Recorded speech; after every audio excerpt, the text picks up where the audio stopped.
Beetroot കൊണ്ടുള്ളൊരു Kesari. Beetroot കഴിക്കാൻ ഇഷ്ടമില്ലാത്ത കുട്ടികൾക്ക് കൊടുക്കാൻ പറ്റിയൊരു സ്വീറ്റാണ്. ഇതിനു വേണ്ടി ഒരു ബീട്രൂട്ട് ഗ്രേറ്റ് ചെയ്തതിനകത്തോട്ട് 1.5 ഗ്ലാസ് വെള്ളമൊഴിച്ച് തിളപ്പിച്ച് മാറ്റാം. അതിനുശേഷം ഒരു പാത്രത്തിലേക്ക് 2 സ്പൂൺ നെയ്യ് ഒഴിച്ച് നമുക്ക് റവ റോസ്റ്റ് ചെയ്തെടുത്തതിന് ശേഷം നമുക്കിതിലേക്ക് ചേർക്കാനുള്ള അണ്ടിപ്പരിപ്പ് മുന്തിരിങ്ങയും ഒന്ന് വറുത്ത് കോരി എടുക്കാം.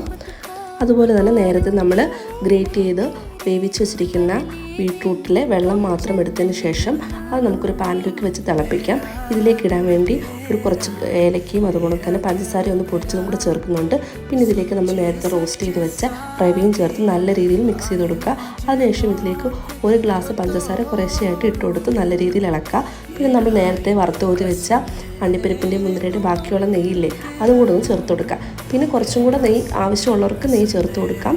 ഞാനിവിടെ 1 സ്പൂൺ നെയ്യ് കൂടെ ചേർക്കുന്നുള്ളൂ. പിന്നെ നമ്മൾ നേരത്തെ വറുത്ത് കോരി വെച്ച അണ്ടിപ്പരിപ്പ് മുന്തിരിയും കൂടെ ചേർത്ത് കൊടുക്കാം.